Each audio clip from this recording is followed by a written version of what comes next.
चलिए मंत्र पाठ। ओ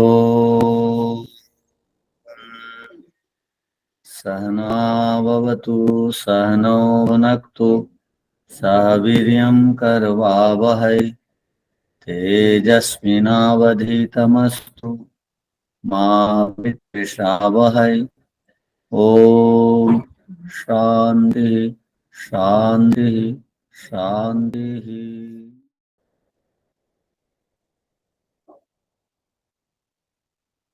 आप लोग अच्छे विद्यार्थी हैं, गुरुजी को परेशान नहीं करते। प्रकृति है, प्रकृति से सहत परार्थत्वे, प्रकृति से सहत परार्थत्वे, सहत पदार्थ परार्थ होते हैं। पूर्व पक्ष उत्थाप्यते, पूर्व पक्षी के द्वारा उत्थापित किया जाता है। तो इसका अर्थ अलग अलग भाष्यकार लोग अलग अलग भी करते हैं। आपके पास एक पुस्तक होगी आचार्य आनंद प्रकाश जी की, वहां पर अलग व्याख्या है, किंतु हम स्वामी ब्रह्म मुनि जी के अनुसार पढ़ रहे हैं। तो यहाँ जिस प्रकार इसकी व्याख्या है उसको हम लोग पढ़ रहे हैं, समझने के लिए प्रयत्न करते हैं।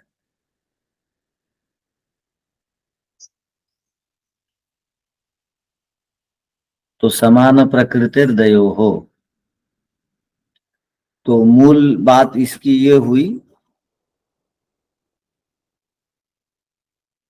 कि प्रकृति दोनों को समान रूप से लाभ दे,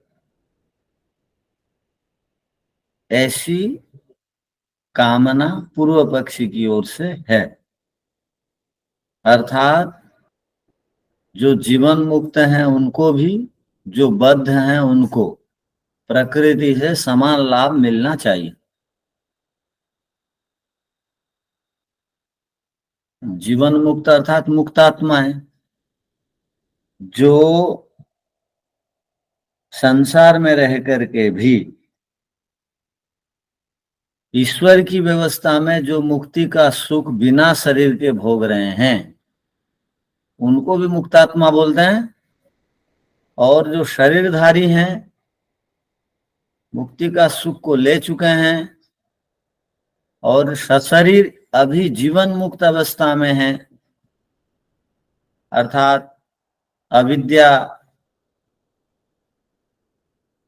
को जिन्होंने दग्धबीज कर दिया है, ऐसे लोगों को भी जीवन मुक्त कहा जाता है, मुक्तात्मा कहते हैं। तो जो मुक्तात्मा ईश्वर की व्यवस्था में हैं उनकी अब यहाँ बात नहीं चल रही। जो अभी जीवन मुक्त अवस्था में हैं वे और बद्ध जीव जो कि मुक्ति के स्वरूप से अपरिचित हैं, वो दोनों को प्रकृति से समान लाभ मिलना चाहिए, ये सूत्र का कहना है। पूर्व पक्षी क्या कह रहा है? यदि प्रकृति संघात के लिए होने से, संघात वाला होने से वो पुरुष के लिए है, पुरुष के लाभ के लिए है, तो उससे जीवन मुक्त को भी और बद्ध को भी, दोनों को बराबर लाभ मिलना चाहिए।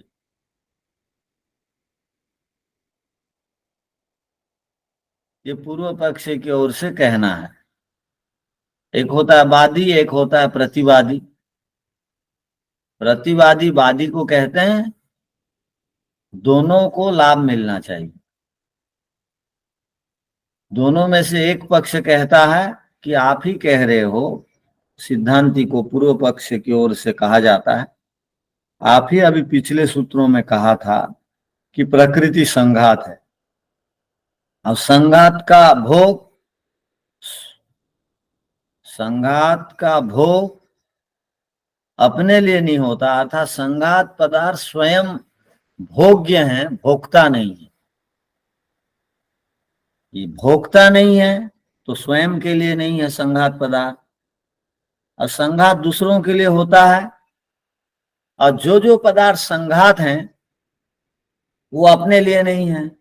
जो पदार्थ संघात नहीं है, ईश्वर और जीवात्मा, ये पदार्थ संघात नहीं है, ये दोनों अखंड तत्व हैं, एक तत्व हैं। अवयवों से मिल करके जो पदार्थ बनता है उसको संघात कहा जाता है। किंतु जीवात्मा और परमात्मा एक तत्व हैं, अखंड तत्व हैं, मिलावट से वो नहीं बने हैं, इसलिए वो दूसरों के लिए नहीं है। अब प्रश्न उपस्थित होगा, ईश्वर तो एक तत्व है, अखंड है, वो दूसरों के लिए तो है, अर्थात वो उनका ऐसा स्वभाव है, वो यदि सब पदार्थ दूसरों के लिए नहीं बनाएंगे अर्थात हमारे लिए, तो हमारी उन्नति नहीं होगी। तो हर समय हम, जब ये प्रसंग आता है जड़ और चेतन का, जड़ पदार्थ दूसरों के लिए है, चेतन पदार्थ नहीं है, तो ईश्वर को हम उस प्रसंग में नहीं जोड़ेंगे। किंतु यहाँ मुख्य रूप से अखंड तत्व जीवात्मा है, वह अवयवों से मिल करके नहीं बना है, और प्रकृति तत्व संघात है, वो संहत है, वो दूसरों के लिए बना है। तो दूसरों के लिए यदि बना है तो वो जीवन मुक्त और बद्ध दोनों पुरुष हैं, तो दोनों को उनसे समान लाभ मिलना चाहिए, ये सूत्र का अभिप्राय है। आचार्य जी, हाँ जी, जो जो वर्तमान में जीवन में है, जो जीवन जी रहे हैं अभी जी, वो भी तो दूसरों के लिए भी है, अपने लिए तो है ही, दूसरों के लिए भी तो है। नहीं, कोई भी जीवात्मा जो भी परोपकार आदि कार्य करता है, हाँ, वो अपने लिए करता है, दूसरों के लिए नहीं करता, उससे उसका स्वयं का लाभ होता है।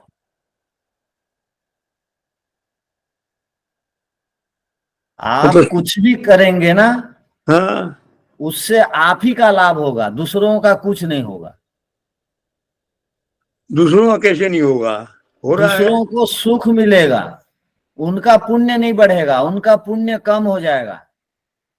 आपको सुख भी मिलेगा, आपका पुण्य भी बढ़ेगा। पुण्य पाप की बात मैं नहीं कर रहा हूं, मैं तो ये बोलता हूँ कि आदमी तो दूसरों के लिए भी जीता है। नहीं, नहीं जीता है, दूसरों के लिए जो जीता है बोलते हैं उसमें उसका अपना लाभ होता है। कोई भी लाभ दूसरों के लिए, लाभ सोच करके थोड़ी कर रहे हैं कोई भी जीव दूसरों का भला। मानवता भी कुछ है ना। ऐसी ईश्वर की ओर से व्यवस्था है कि आप यदि अच्छा करेंगे तो वही मानवता है, आप यदि बुरा करेंगे वो है राक्षसता, और आप मानवता को अपनाएंगे तो आपका अपना भला होगा, दूसरों का कुछ होगा नहीं। ये दूसरों बात को नहीं, ये समझ में नहीं आई आचार्य जी ना। तो आज वर्तमान स्थिति में आप हम लोगों को जो पाठ पढ़ा रहे हैं ना, हाँ जी, तो उसमें हम हाँ जी, लाभान्वित हो रहे हैं आपके द्वारा। हाँ जी, हाँ जी। तो ये आप परोपकार नहीं कर रहे हैं क्या, रू कर रहे हैं। देखिए, हम लोग माने ये विचार करके आत्मसंतुष्टि कर सकते हैं कि ईश्वर की आज्ञा हम मान रहे हैं। ईश्वर की आज्ञा है कि आपके पास यदि विद्या है, देंगे तो आपका पुण्य बढ़ेगा, आपका यदि सामर्थ्य है परोपकार करेंगे तो आपका पुण्य बढ़ेगा, यदि उसको संचित रखेंगे तो समाप्त हो जाएगा। तो अब आप अपनी बुद्धि के अनुसार उस पदार्थ का प्रयोग करते हैं। विद्या है तो विद्या देते हैं, धन है तो धन देते हैं, ज्ञान है तो ज्ञान देते हैं। नहीं देंगे तो आपको पुण्य मिलेगा नहीं। और वो जो पुण्य मिल रहा है वो आपका अपने लिए है, दूसरों का उससे कुछ नहीं होने वाला। दूसरे केवल लाभान्वित होंगे, और वो यदि सुधार करेंगे अपने में तो तब उनको लाभ मिलेगा, न तो आपका केवल सुनाना मात्र होगा। तो हम जो भी करते हैं अपने लिए ही करते हैं। आप क्यों करते हैं सेवा परोपकार? क्योंकि शास्त्रों में लिखा है ऋषि लोग ऐसा करते थे। किंतु क्यों करते हैं? अपने लाभ के लिए करते हैं। दूसरों का उससे कुछ माने पुण्य नहीं बढ़ता है दूसरों का। आप किसी को सहयोग देते हैं, आप गुरुकुल को सहयोग देते हैं, तो गुरुकुल वालों का पुण्य उससे नहीं बढ़ा, आप ही का बढ़ा। अब गुरुकुल वाले उसको यदि अच्छे कामों में लगाएंगे तो वो जब क्रिया करेंगे तो उनको पुण्य मिलेगा, किंतु देने वाले का भी उसमें पुण्य जुड़ा हुआ है। तो वो इच्छा करे ना करे, निष्काम भाव से दे, ईश्वर की आज्ञा से दे, वो उसके ऊपर है, निर्भर करता है। किंतु जो भी हम करते हैं अपने लिए ही करते हैं। ऋषियों ने भी अपने लिए ही किया है, क्योंकि वो यदि परोपकार नहीं करेंगे, नहीं पढ़ाएंगे, शास्त्र नहीं लिखेंगे, तो वो उनकी परोपकार की कोटि में उनका कार्य नहीं आएगा। तो नहीं आएगा तो मुक्ति थोड़ी मिलेगी। मुक्ति का एक भाग है परोपकार, मुक्ति का एक भाग है दूसरों की सेवा। तो वो नहीं करेंगे तो उससे उन्हीं का लाभ हो रहा है। वो यदि सोचेंगे कि दूसरों का लाभ हो रहा है, दूसरों का लाभ नहीं होता है। मेरे से आप सुख लेंगे तो मेरा पुण्य कमेगा, ऐसा नहीं। आपका पुण्य कम हो जाएगा, मेरा पुण्य बढ़ेगा। जो सुख दूसरों को देता है बदले में उसका पुण्य बढ़ता है, लेने वाले का पुण्य घटता है। अभी आपका पुण्य कैसे बढ़ेगा? मान लीजिए आप मान रहे हैं मैं पढ़ा रहा हूं, इससे मेरा अपना लाभ हो रहा है और मुझे बदले में पुण्य मिल रहा है, किंतु आपको तब तक पुण्य नहीं मिलेगा जब तक आप उसको क्रिया में नहीं बदलेंगे, दूसरों को नहीं देंगे विद्या को। किंतु लाभ तो अपने को ही होता है। हर एक चेतन अपने लिए होते हैं, हर एक जड़ दूसरों के लिए होते हैं, ये नियम है। परमात्मा निरंतर परोपकार कर रहा है, तो परमात्मा अपने लिए कर रहा है क्या ये? अच्छा, हाँ, ये रही बात। कोई किसी का स्वभाव नहीं छोड़ सकता है। अग्नि का स्वभाव है जलना, वो नहीं छोड़ सकती है। मेरा स्वभाव है ज्ञान अर्जन करना, मैं नहीं छोड़ सकता हूं। पर ईश्वर का स्वभाव है केवल उनकी अपनी कोई कामना नहीं है बोल के वो दूसरों के लिए लगे हैं। उनको अब हम छोड़ दे रहे हैं, वो सर्वज्ञ हैं, अकाम हैं।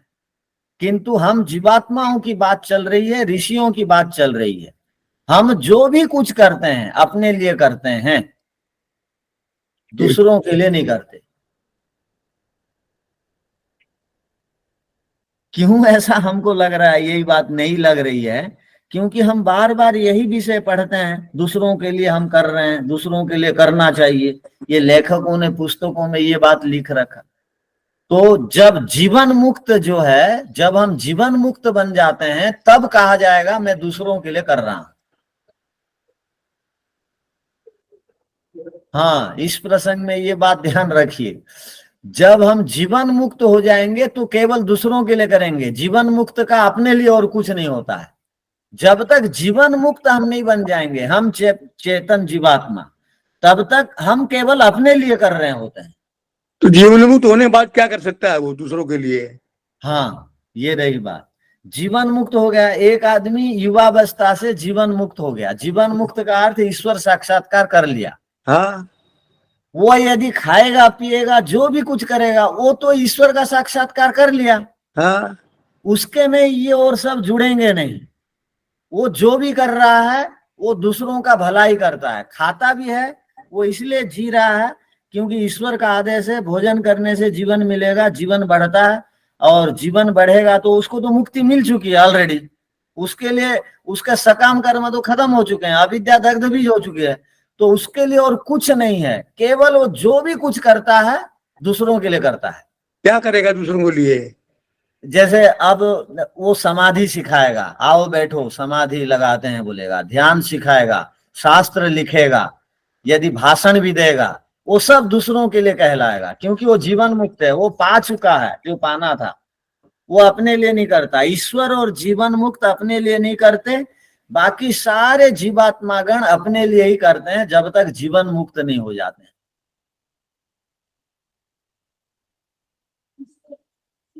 ठीक। तो ये बात जो है ये ऋषियों की है और बहुत गंभीर और बहुत बड़ी बात है। तो यही तो दर्शन की विशेषता है। ऐसी ऐसी नई बातें, आंख खोलने वाली बातें दर्शनों में होती हैं। तो हम लोग अब तो ये समझें हम अपने लिए ही कर रहे हैं। पढ़ाई लिखाई सेवा परोपकार जितना करेंगे उतना पुण्य बढ़ेगा, और समाधि पास पास समाधि के आस पास हो जाएंगे, न तो समाधि के आस पास भी नहीं हो पाएंगे। तो इसलिए जोर शोर करना चाहिए सामर्थ्य के अनुसार। अब सूत्र का अर्थ लिख लीजिए।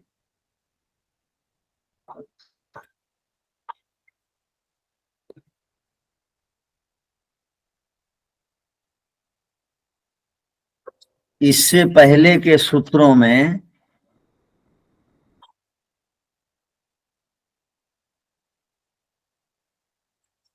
अर्थात इसके पहले के सूत्र में अर्थात 66वें सूत्र में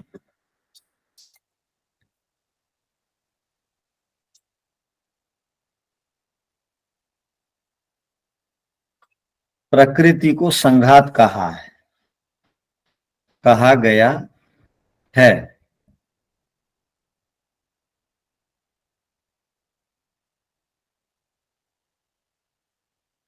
और जो संघात होता है वह अपने लिए नहीं होता,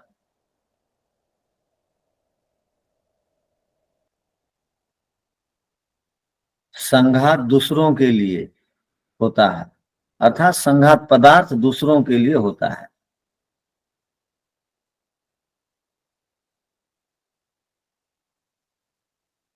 जीवात्मा स्वयं में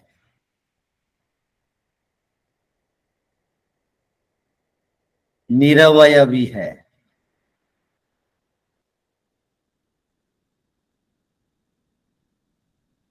अवयवों से नहीं बना है।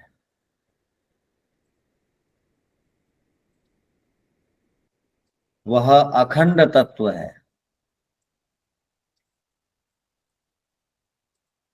वह एक तत्व है।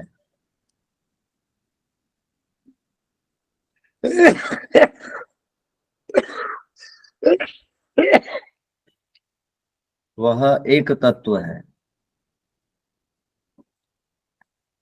किंतु प्रकृति संघात है, वो पुरुष के लिए है, वो पुरुषों के लिए है।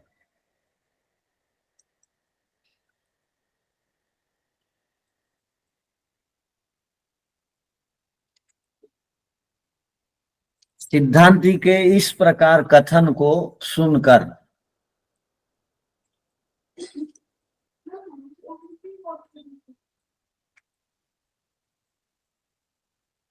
पूर्व पक्षी ने कहा, इस 69वें सूत्र में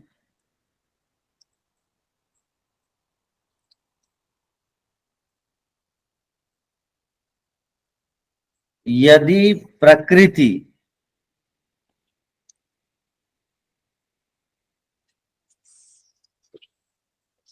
संघात पदार्थ है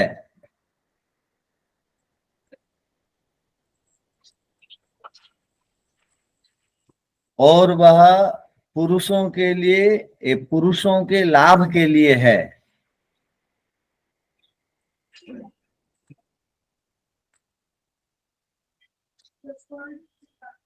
तो उससे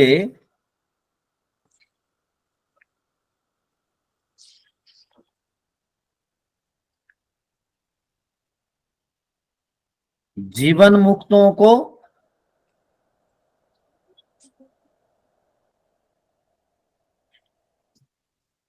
और बद्ध जीवात्माओं को।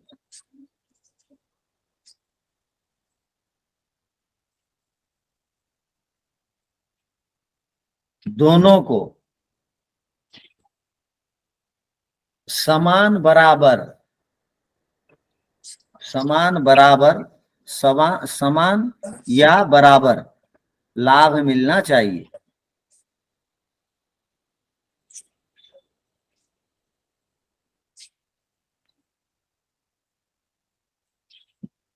ये सूत्र का अर्थ हो गया, समान बराबर लाभ मिलना चाहिए।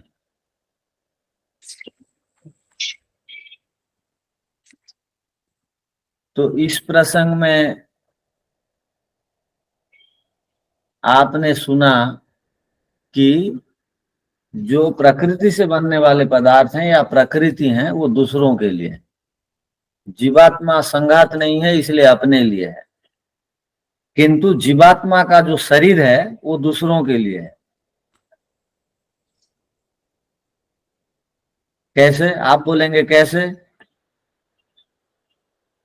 आपके शरीर को, अब आपकी शरीर की सहायता से बहुत रोगी ठीक होते हैं। आपकी शरीर की सहायता से अर्थात आपको देख करके बहुत लोग खुश होते हैं, संतुष्ट होते हैं। और आप किसी को पकड़ के ले चलते हैं, आपका शरीर दूसरों के लिए है, इसलिए आपके शरीर की सहायता से दूसरे चलते हैं। जैसे डंडे की सहायता से दूसरे चलते हैं, जैसे गाड़ी की सहायता से दूसरे चलते हैं। तो शरीर संघात है, वो दूसरों के लिए है। आप संघात नहीं है इसलिए आप अपने लिए हैं।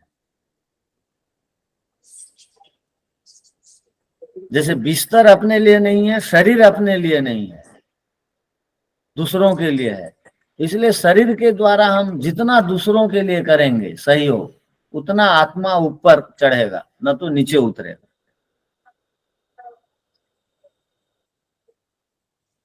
तो ये आत्मा के प्रसंग में ये निवेदन कर रहे थे, आत्मा और शरीर को अलग अलग करके सोचना पड़ेगा। अब भाष्य देखिए, समानः प्रकृतेर द्वयोः प्रकृते रीति पंचमी निर्देश। प्रकृति यहाँ पर पंचमी विभक्ति है, षष्ठी में भी प्रकृति रूप बनता है, किंतु पंचमी से अलग होने में, से अर्थ पंचमी में आता है, तो यहाँ दिया गया पंचमी। पंचमी विभक्ति का अर्थ है से।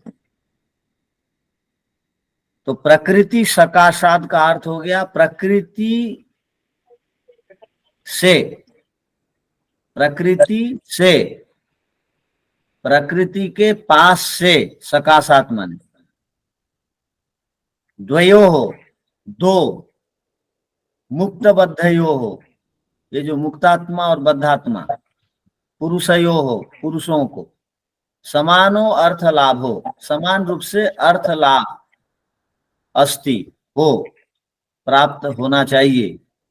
प्रकृति ही, प्रकृति क्योंकि प्रकृति परार्था पुरुषार्थ, वो परमार्था लिखा है उसको काट देंगे, म को काट करके आ मात्रा परार्था के साथ जोड़ देंगे। परार्था वो दूसरों के लिए है प्रकृति। तो दूसरों के लिए किसके लिए है? तो कहा पुरुषार्था, पुरुष के लिए है।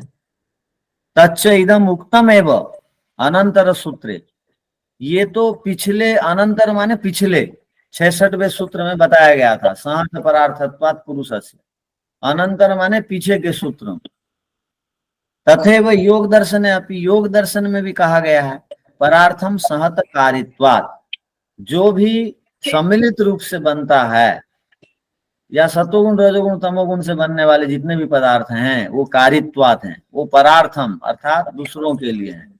योग दर्शन 4:24 दे दिया है।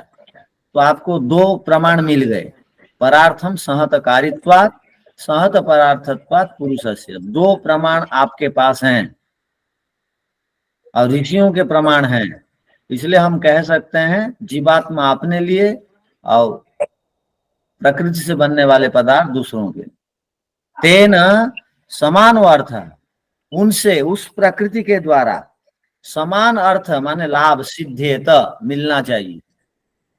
प्रकृति सकाशात, प्रकृति के पास से द्वयोर मुक्त बद्धयो, दोनों मुक्त और बद्ध पुरुषयो, कथम कस्मैश्चित अपवर्ग फलम कस्मैश्चित भोग फलम अभिव्यज्यते। यदि प्रकृति से दोनों को समान लाभ मिलना चाहिए, किंतु हम तो देखते नहीं है, प्रकृति पक्षपात करती है जैसा लगता है हमको, पूर्व पक्षी कह रहा है। वही प्रकृति से कोई मोक्ष को पा गया, वही प्रकृति से कोई भोग को प्राप्त कर रहा है, ये क्यों? ऐसे पक्षपात क्यों? प्रकृति से दोनों को समान लाभ मिलना चाहिए, किंतु कि प्रकृति से किन जीवन मुक्तों को मोक्ष मिल गया और जो बद्ध आत्मा है उनको भोग मिल रहा है, जबकि मिलना दोनों को समान चाहिए।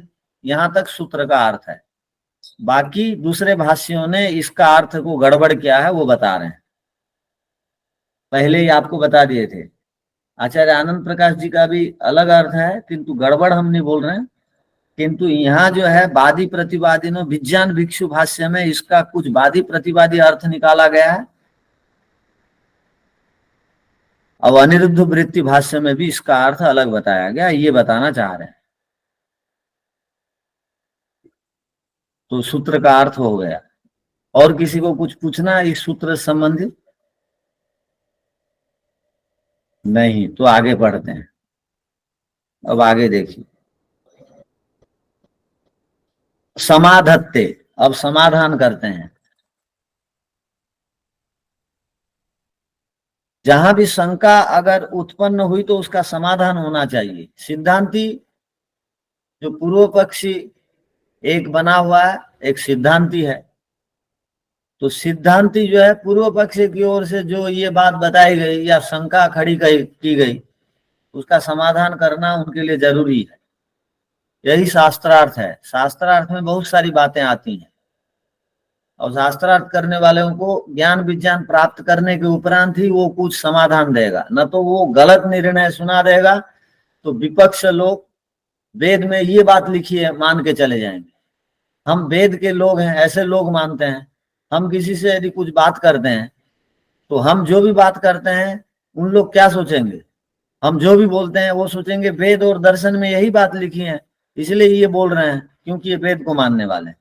हम जो है सिद्धांत के पक्के नहीं हुए हैं और कुछ का कुछ बोल देंगे तो उसका गलत एक संदेश जाएगा समाज में, और उन लोग भी बोलेंगे आर्य समाजी लोग भी इसी को मानते हैं, यदि गलत उत्तर देंगे। तो कहने का अभिप्राय, हम जो ये दर्शन पढ़ रहे हैं, इस दर्शन को पढ़ने से जीवन का बिल्कुल आमूलचूल परिवर्तन हो जाएगा। इस दर्शन और योग दर्शन से आप कहीं भी ना परास्त होंगे, ना आत्मा पतन की ओर जाने की संभावना है। मोक्ष मिलेगा ही मिलेगा, और सिद्धांत में आप पक्के हो जाएंगे। आपका सिद्धांत अब रोजाना नया नया विषय से परिचित होकर के पक्का होते जा रहा है। तो आप अब इसका उत्तर क्या देंगे? आपके पास ये प्रश्न आएगा कि आप ही ने हमारे ही बात को लेकर के, पूर्व पक्षी लोग हमारी ही बात को काटते हैं, तो पूर्व पक्षी ने सिद्धांति की इस बात को लेकर के वो उसका खंडन किया कि आप ही तो बोल रहे हो, 66वें सूत्र में यही तो विषय बताया गया है कि जो संघात होता है वो दूसरों के लिए होता है। तो प्रकृति संघात है, वो दूसरों के लिए है, तो वो जीवन मुक्तों को भी और बद्धात्माओं को भी समान फल दे। कोई क्यों ऐसे प्राप्त करते हैं? मुक्ति के सुख को कुछ प्राप्त करते हैं इसी से, और कुछ लोग इससे भोगी बन जाते हैं, ये क्यों? आपके मन में भी ये बात आएगी। अब ये बात उठ रही होगी, ये बात ठीक है, तो उसका आप समाधान की विधि क्या है, वो दर्शन पढ़ने से वो विधि समझ में आती है। अब समाधान देखिए, नियम को याद कर लेंगे तो आप कहीं भी और पराजित नहीं होने वाले। क्या लिखा? समाधत्ते, उसका समाधान किया जाता है। क्या समाधान? अधिकारी त्रैविध्यात् न नियमः। अधिकारी 3 प्रकार के होते हैं, इसलिए सबको समान रूप से लाभ प्रकृति से नहीं मिलेगा, ध्यान रखिए। तो हम जितने भी जीवात्माएं हैं दुनिया भर में, वो सब जीवात्माएं 3 प्रकार की हैं। सब जीवात्माओं को 3 भागों में आप बांट दीजिए। एक उत्तम अधिकारी हैं, एक मध्यम अधिकारी हैं, एक मंद अधिकारी हैं। आप देखेंगे सचिवालय आप जाइए, सचिवालय, राज्य सचिवालय जाएंगे या कई सरकारें जो हैं जिला मुख्यालय को भी वो सचिवालय, वो जिला सचिवालय बोलते हैं।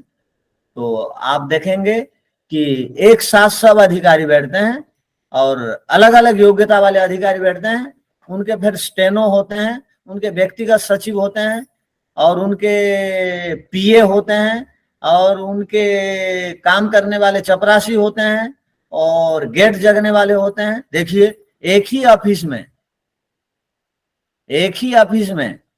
कोई मालिक है, कोई मैनेजर है, कोई क्लर्क है, कोई चपरासी है, कोई दूत है। तो ये एक ही ऑफिस में एक ही प्रकार के तो लोग हैं, वो सबका शरीर समान, सबकी आंख दो, हाथ पैर दो, सब तो शरीर वाले हैं, सबके माता पिता हैं, किंतु उनकी योग्यता के अनुसार सबका डिपार्टमेंट चेंज हो, बदल गया। एक उनमें से मुख्य जो उत्तम अधिकारी था वो बन गया चीफ सेक्रेटरी बन गया, या तो वो बन गया जिलापाल। जो उत्तम अधिकारी था वो बन गया मुख्यमंत्री, प्रधानमंत्री, और उसके नीचे नीचे वाले क्लर्क, सचिव, व्यक्तिगत सचिव, स्टेनो आदि कहलाएंगे, कोई लिपिक कहलाएगा, कोई क्लर्क जिसको बोलते हैं, और चपरासी कहलाएंगे। जिस प्रकार योग्यता के अनुसार यहाँ पर अधिकारी बदल जाते हैं और योग्यता के अनुसार सबका वेतनमान भी अलग अलग है। कलेक्टर का 3.5 लाख बोलेंगे तो, और कितना है वो वही जाने, और चपरासी का 40,000 50,000 मान लीजिए। इतना भेद है दोनों में, किंतु दोनों मनुष्य हैं, दोनों के पास जीवात्मा है शरीर में। ये भेद जो भेद हो रहा है दोनों में, या 4-5 एक ही ऑफिस में जो 5-10 प्रकार के जो स्टाफ हैं उनमें जो बदलाव है वो योग्यता के कारण है। एक ने बहुत अधिक श्रम किया, पुरुषार्थ किया, तो वो जिलापाल बन गया, और एक ने कम श्रम किया तो उसके नीचे वाले बने उनके सहायक, और कम वाले क्लर्क बने, और कम वाले उनके सहयोगी बने, और कम वाले चपरासी बने। चतुर्थ श्रेणी कर्मचारी, तृतीय श्रेणी कर्मचारी जो बनते हैं ये योग्यता के अनुसार बनते हैं। तो यहां भी सब जीवात्माएं समान हैं, किंतु जिन्होंने अविद्या रूपक संस्कार को समाप्त किया और बुद्धि का ठीक प्रयोग किया वो तो बन गए मुक्तात्मा। उनको प्रकृति मुक्ति दे देती है, वो देखती है प्रकृति तो जड़ है, वो क्या देगी, प्रकृति की इतनी क्षमता है बोल के प्रकृति देती है, हम बोलते हैं। ध्यान रखिए, प्रकृति भोग भी देती है, मुक्ति भी देती है, ऐसे हम बोलते हैं। वो क्षमता को स्वीकार करते हुए बोलते हैं, वो गौण कथन है, उसको मुख्य कथन नहीं मान लेंगे। प्रकृति नहीं देती, प्रकृति के द्वारा ईश्वर देते हैं। ऐसी व्यवस्था ईश्वर बना दिए हैं कि जो भी आकर के बुद्धि का ठीक प्रयोग करेगा, अर्थात बुद्धि में अज्ञान को नहीं रखेगा, मन को रजोगुण तमोगुण वाला नहीं बनाएगा, तो वो प्रकृति का ऐसा एक सिस्टम बना हुआ है कि जैसे ही प्रकृति के आकर्षण से हम बुद्धि को हटा देंगे वैसे ही ईश्वर मुक्ति दे देगा, प्रकृति के द्वारा है। और आकर्षणों में पड़े रहेंगे तो मुक्ति नहीं मिलेगी, ये नियम है। तो अधिकारी 3 प्रकार के हैं। तो कौन जल्दी मुक्ति को प्राप्त करता है हमारा ही में से? वो 3 अधिकारियों में ध्यान रखिए। जो उत्तम अधिकारी होते हैं, उत्तम अधिकारी, वो जो प्रथम श्रेणी में जो जाने वाले हैं, ट्रेन में प्रथम श्रेणी, द्वितीय श्रेणी, तृतीय श्रेणी, पैसा के अनुसार लोग जाते हैं ना, तो चतुर्थ श्रेणी भी एक है, और चतुर्थ श्रेणी के अतिरिक्त और एक श्रेणी है जो जनरल कहलाता है। स्लीपर है, जनरल है, fast AC, second AC, third AC. तो ये योग्यता के अनुसार, पैसा के अनुसार लोग जाते आते हैं। वैसे ही जो फास्ट एसी में जाना चाहते हैं, मुक्ति को प्राप्त करना चाहते हैं, जो वो संसार के पदार्थों में दुख ही दुख देखें, बिल्कुल सुख ना देखें, तो वो फास्ट एसी में जाएंगे, मुक्ति को जल्दी इसी जन्म में या मरने के बाद और 1-2 जन्म को प्राप्त करके मुक्ति को प्राप्त कर लेंगे।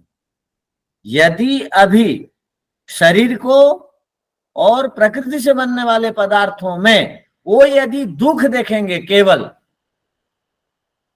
4 प्रकार का दुख है इस संसार में, इसको देखेंगे, जो केवल दुख देखेंगे,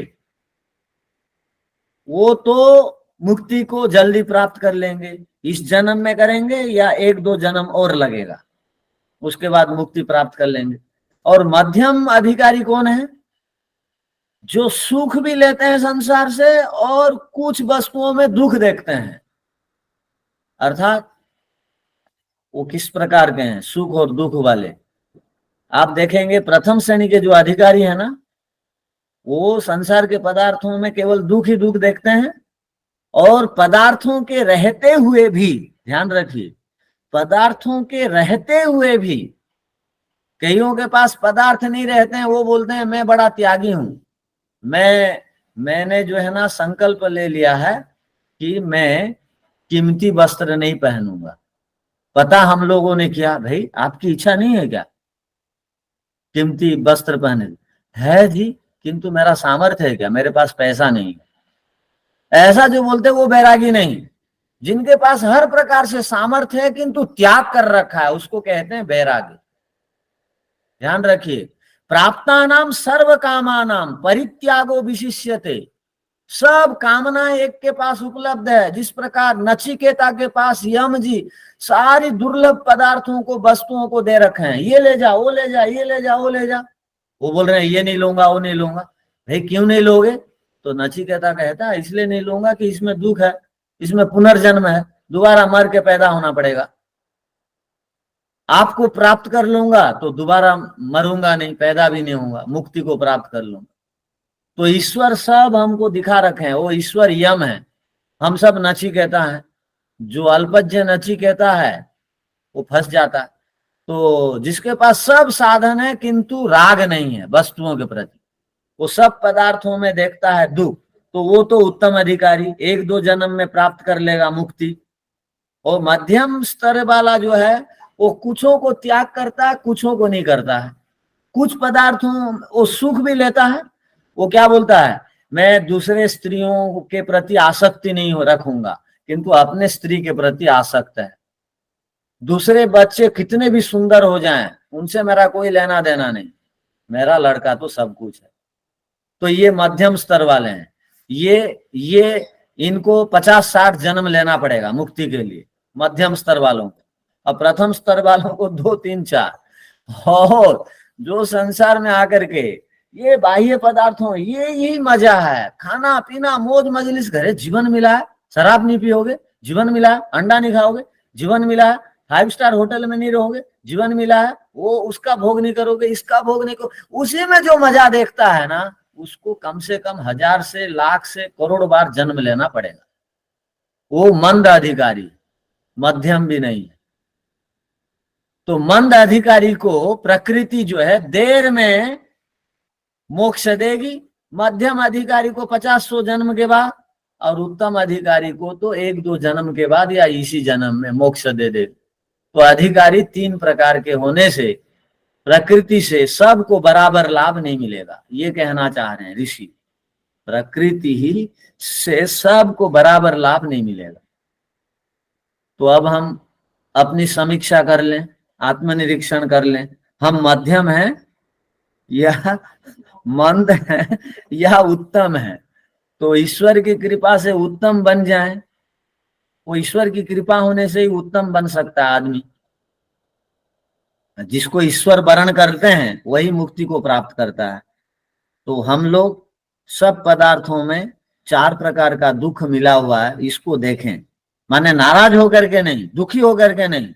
अब आपको हमने निवेदन किया, सब पदार्थों में जो दुख देखता है वो शीघ्र समाधि को प्राप्त होता है। अब आप उठे, भोजन देखो और फेंक दिए, ये नहीं चाहिए, वो नहीं चाहिए।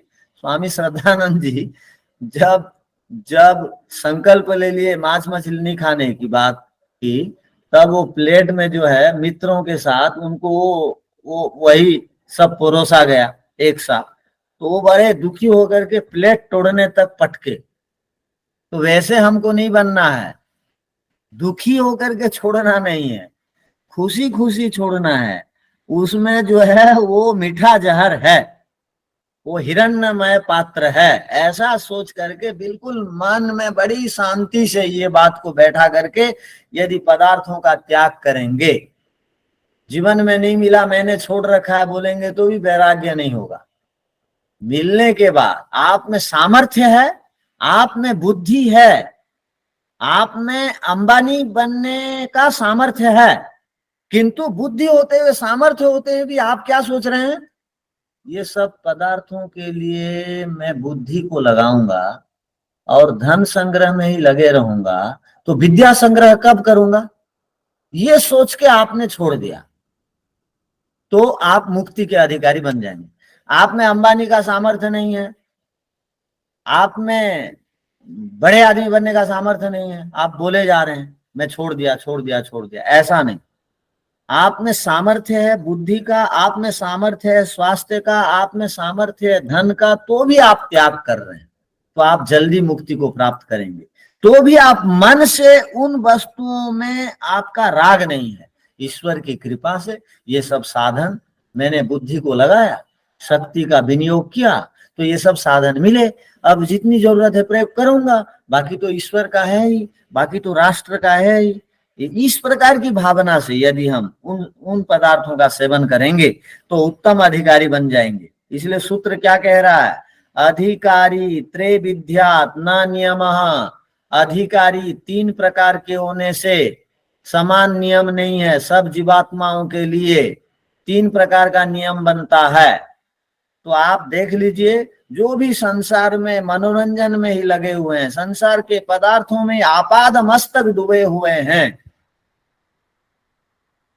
उनको देखने से दुख लगता है। महर्षि दयानंद जी दुखी होते थे, रात को उठ के रोते थे, मेरा समाज कट रहा है, मेरे आदमी पाश्चात्य हो रहे हैं, पाश्चात्य संस्कृति को अपना रहे हैं, रात रात भर रोते थे, दुखी होते थे।